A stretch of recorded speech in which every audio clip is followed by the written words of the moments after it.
প্রিয় শ্রোতা, আসসালামু আলাইকুম। আপনাদের সামনে যেই ছেলেটাকে দেখাচ্ছি বা যে ছেলেটা আছে, এই ছেলেটা একজন সনাতন ধর্মীয় অবলম্বী লোক। উনি স্বেচ্ছায় সজ্ঞানে মস্তিষ্কে আমাদের ইসলাম ধর্ম গ্রহণ করেছে। আসলেই আমরা আজকে ওর কাছে জানবো ইসলাম ধর্ম কী কারণে, কেন বা কী কারণে সে গ্রহণ করেছে এবং কি ওনার কি ভালো লেগেছে। এর জন্য আমরা ওনাকে জিজ্ঞাসা করবো, ওনার মুখ থেকে শুনবো। ঠিক আছে ভাই, আসসালামু আলাইকুম। একটু জোরে বলবেন, মানুষে যে শুনে। হ্যাঁ, ঠিক আছে। যাই হোক, আপনি ইসলাম, আপনার আগের নাম ছিল কি? নয়ন চন্দ্র দাস। আচ্ছা, আপনি যে ইসলাম ধর্ম গ্রহণ করেছেন কয়দিন হয়েছে? এই প্রায় 1-1.5 মাস। 1-1.5 মাস হয়েছে। ঠিক আছে। বর্তমান নাম কি আপনার? মোহাম্মদ জুবায়ের আহমেদ। আচ্ছা, আমরা কি ইসলাম ধর্ম গ্রহণ করার জন্য কেউ কি কোনো মুসলমান ধর্মীয় অবলম্বী কেউ চাপ সৃষ্টি করছে বা কোনো ভয়ভীতি প্রদর্শন করছে? না, আমি স্বইচ্ছায় হয়েছি। সব কিছু জানা শোনার পরে আমি নিজের ভালো লাগছে বিদায় আসছি। স্বইচ্ছায় সজ্ঞানে হয়েছেন? তো আমার কাছে, আপনার কাছে ইসলাম ধর্ম এত প্রিয় হয়ে উঠলো কেন? আমি তো দুনিয়াতে বাইসা থাকলে তো আর বেশি দিন মানুষ আছে না, রব মানে পরকালের জন্য আমরা কিছু করতে চাই। এখন বর্তমানে কি আপনার চলার মতো বা কোনো সমস্যা আছে কিনা? ফ্যামিলিগত চাপ আছে কিনা?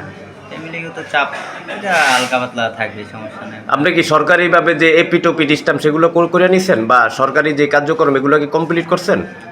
কমপ্লেন প্রায় শেষ পর্যায়ে মানে সব কিছু পেন্ডিংয়ে আছে, মানে সব কিছু আপনার হাতে আসবে, এখন পাবেন আর কি, এরকম সময় আর কি। যাই হোক, এখন বর্তমানে আপনার দেশে গ্রামের বাড়ি কোথায় ছিল? মনপুরা, দক্ষিণ সাগরছা। মনপুরা ছিল। যাই হোক, তো এখানে আসছেন, এই যে জাহানপুর ইউনিয়নে আসছেন কতদিন হয়েছে? হ্যাঁ, প্রায় জোরে বলবেন। 1-1.5 বছরের কাছাকাছি। 1-1.5 বছর। আপনি বর্তমান কি কাজ করেন? এই সেলুন ডিপার্টমেন্টে। হ্যাঁ, সেলুনের হেয়ার কাটিং। হ্যাঁ, সেলুনের কাজ করেন। এখন আপনার খাইতে লইতে বা চলতে ফিরতে কোনো সমস্যা? না, এখন আপাতত কোনো সমস্যা নাই, ইনশাআল্লাহ চলতে পারতেছি, আলহামদুলিল্লাহ। মোটামুটি ভালোই আছি। ব্যবসা বাণিজ্য নিয়ে এখন আমি আছি আর কি। ইসলাম ধর্ম তাইলে আপনার কাছে এখন খুব ভালো লাগে একদম? আপনি 5 ওয়াক্ত নামাজ পড়েন এখন? চেষ্টা করেন, মানে অনেক সময় 2-1 বেলা মিস কাট হয়, তো কাজের ফাঁকে যতটুকু সম্ভব আর কি।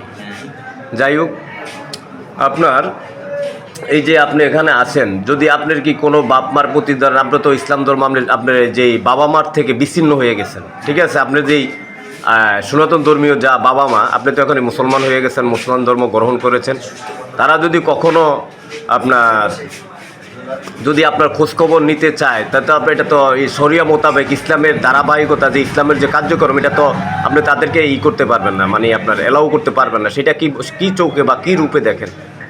না, আমি কথা বলবো, এমনিতে মা বাবার দায়িত্ব ছেলের পালন করতেই হবে, বাট আমি আল্লাহর কাছে দোয়া করি যাতে তারাও হেদায়েত পায়, আল্লাহ তাআলা তাদেরকেও কবুল করে নেন, এরকম কিছু। মানে আপনি চাই আল্লাহর কাছে, মানে দোয়া করতেছেন যে তারাও আপনার এই দ্বীনি বা ইসলামের দাওয়াত গ্রহণ করে আপনার এই ধর্মে, ইসলাম ধর্ম গ্রহণ করো, কিন্তু যাই হোক, মহান আল্লাহ তাআলা রব্বুল আলামিন 18,000 মাখলুকাত সৃষ্টি করছে। 18,000 মাখলুকাতের বোঝেন? 18,000 মাখলুকাত হচ্ছে প্রাণী, যত প্রাণী আছে সবাই মিলে 18,000। তো 18,000 মাখলুকাতের ভিতরে হচ্ছে শ্রেষ্ঠ প্রাণী হচ্ছে মানব জাতি। ঠিক আছে। আল্লাহ যেন, মহান আল্লাহ তাআলা রব্বুল আলামিন যেন আপনার এই যে নিয়ত করেছেন আপনার বাবা মা, এটা সবার পক্ষ থেকে যেন কবুল করে, আপনার যে জীবন আপনি ইসলামের দাওয়াতে বিলিয়ে দিয়েছেন, ইসলামের দিকে তাকিয়ে আপনার জীবনকে উৎসর্গ করে দিয়েছেন, মুহাম্মদ সাল্লাল্লাহু আলাইহি ওয়াসাল্লামের দিকে তাকিয়ে আমাদের এই যে মুসলমান ধর্ম গ্রহণ করেছেন, এর জন্য অসংখ্য ধন্যবাদ। আপনার প্রতি রইল অবিরাম ভালোবাসা এবং দোয়া, শুভকামনা।